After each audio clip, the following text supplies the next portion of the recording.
But like I said, if you're gonna have someone like Ryback, if someone like Punk, who I think should have some leeway, some say in there, saying, hey, the guy's green, the guy still needs to have some work, needs to still work and everything. And if I'm gonna work with him, let's rehearse, let's work things out, make sure nothing goes wrong.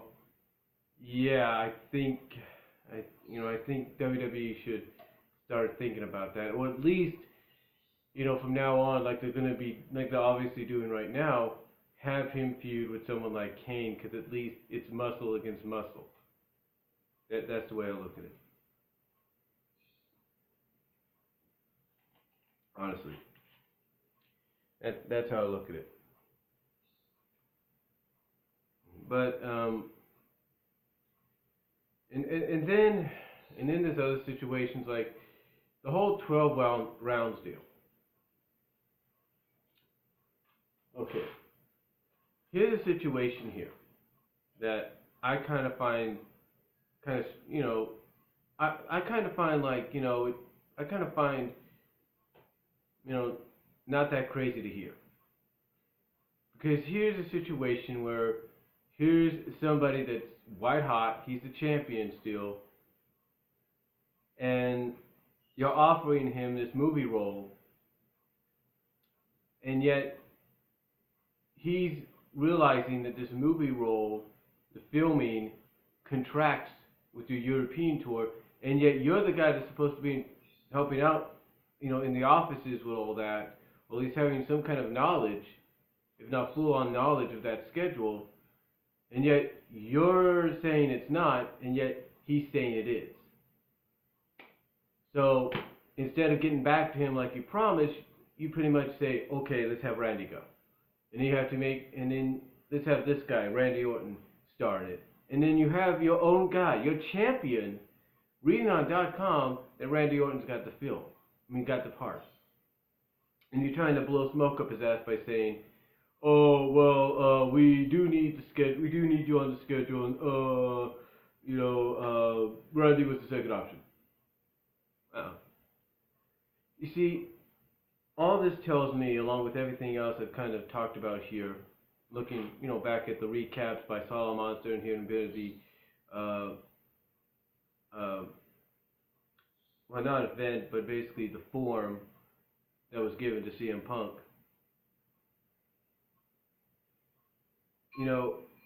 This just proves to me that once again WWE, and I've mentioned this in the first video, that WWE doesn't really give a damn about you unless you're one of their own.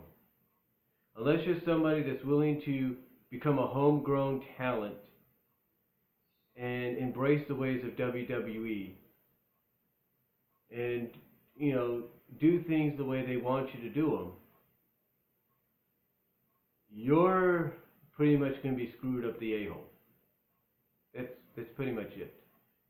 Now I'm not saying that's the same for anybody. There are some indie guys like Seth Rollins, Dean Ambrose, Daniel Bryan, Kevin Owens, aka Kevin Steen, if you will, Kentai, Prince Devitt. Here's some guys who are international stars, independent stars, that have basically come out and said that now they're part of WWE, it's like restarting their career over again. They're basically essentially rookies again. Even though WWE has acknowledged, as far as Kentai and Prince Devitt go, that these guys have accomplished a lot outside the country, outside of WWE. But when it comes to like Rollins and Ambrose and even now Kevin Steen's character, Kevin Owens, they're not acknowledging that, because that, in their minds, like I mentioned in the first video, that doesn't exist anymore. That never happened. So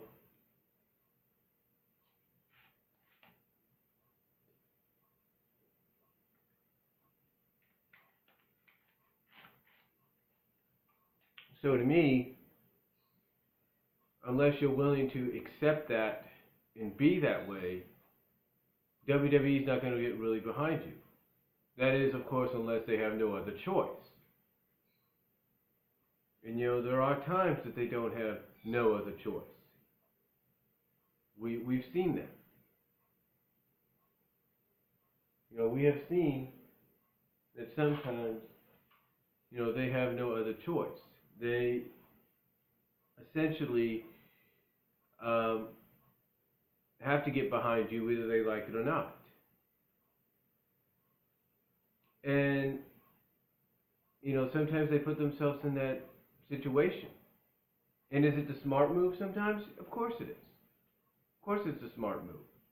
I mean, if you know you got somebody that people want to see get that opportunity, get that main event push,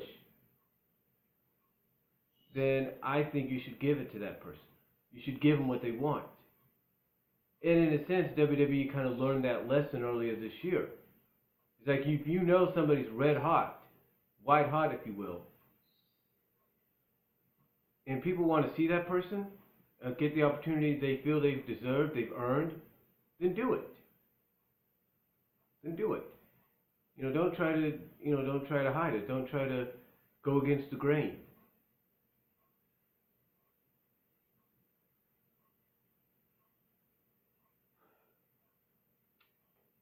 Now, another thing that he talked about is how WWE doesn't have anything planned for anybody except certain individuals like, say, John Cena and others, and certain others. And it doesn't surprise me. I think this is something that everybody has talked about, even I've talked about. It's a problem that WWE has. They have to work on it. I mean, you're telling your WWE champion, oh, I don't know what we got planned for you next. We don't know who your next challenger and opponent storyline is. Like, seriously? You got plans, you got things planned out and sorted out for people like John Cena, Triple H, Randy Orton, and yet you can't tell your own champion that, like CM Punk, oh, well, this is who you're going to be facing next? It's ridiculous.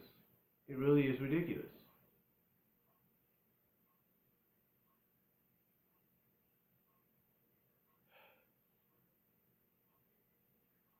And again, that's something they have to work on. They really, really have to work on. And then another thing that we find kind of hypocritical of the WWE, because Punk pointed this out, was we all know he wanted to take the company Chad Sonnen to his UFC ring a couple years ago, or last year, I think, the beginning of last year, and Vince McMahon shot him down. And yet, 2 weeks later, you have Triple H accompanying Floyd Money Mayweather to the ring. And the hypocrisy of this is, you say it's okay for Triple H to accompany Mayweather to a boxing match, but it's not okay for your champion, even though it would financially get you more buys for your pay-per-view. You're not letting him accompany Chad Sonnen to a UFC ring. And then all of a sudden you go and tell him, oh, but it's barbaric, and oh my God, they're going to let women do it now. Newsflash, Vince. When has women competing in any kind of physical sport like UFC, MMA, been any different at times than what women do in the freaking WWE? I mean, there have been times, and I have this on record. I have DVD evidence, if you will. You have had women competing in hardcore matches. That's the truth. That's the truth. And yet you want to say it's barbaric? You want to say that women are there and that's barbaric? Come on. I think people have been pointing it out lately, and I'll agree with them. Is it any more different than when you had Trish Stratus get on her hands and knees and bark like a freaking dog on Raw the night after WrestleMania? I mean, the night after No Way Out or so? Huh? The night after No Way Out 2002? Was it any more different than that? Was it any more different than having her stripped? Was it any more different than you having storyline affairs with younger women? Huh? I don't think so.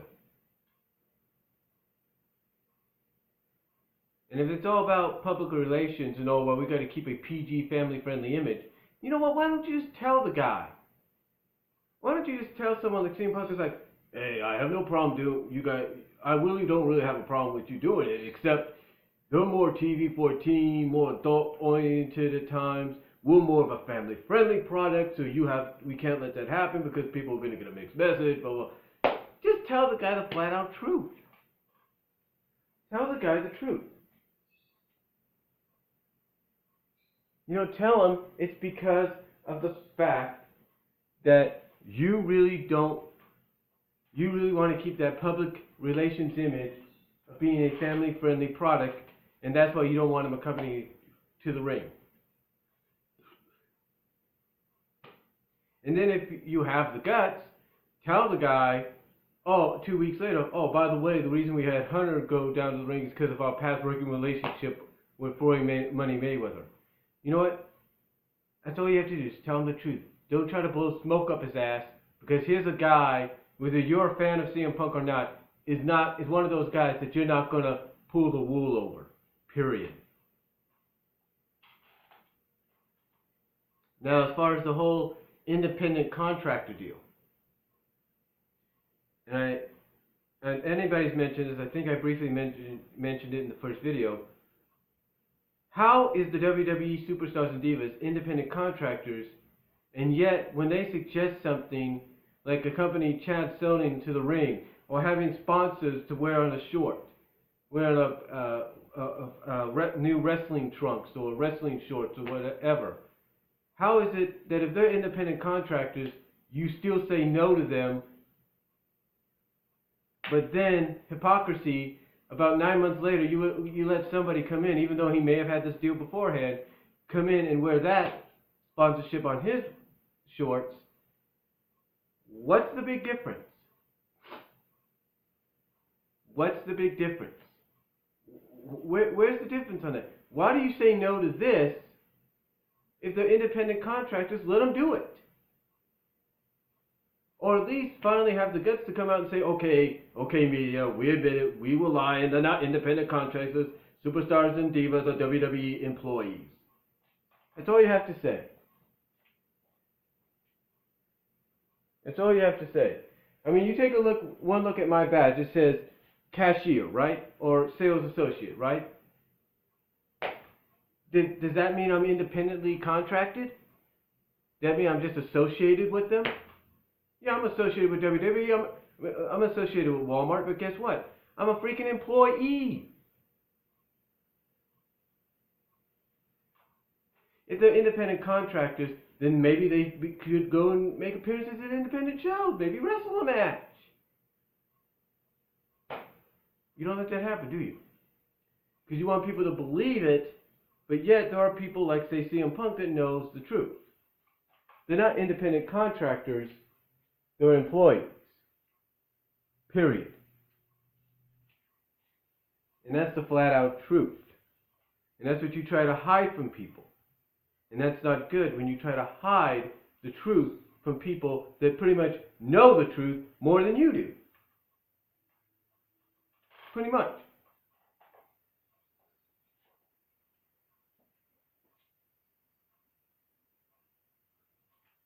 It's, to me, a lot of what CM Punk says and what was recapped by people like Solomon Monster, I think, like anybody, I agree, I tend to believe with maybe about 95, if not 90% of what he said. Now, I know some people said, well, he might be blowing smoke up our asses by saying these other things, like, I helped sell John Cena, I did this, I did that, and yeah, maybe he is blowing smoke up our ass, or at least trying to, make it sound like he did just as much as John, and we're not denying that.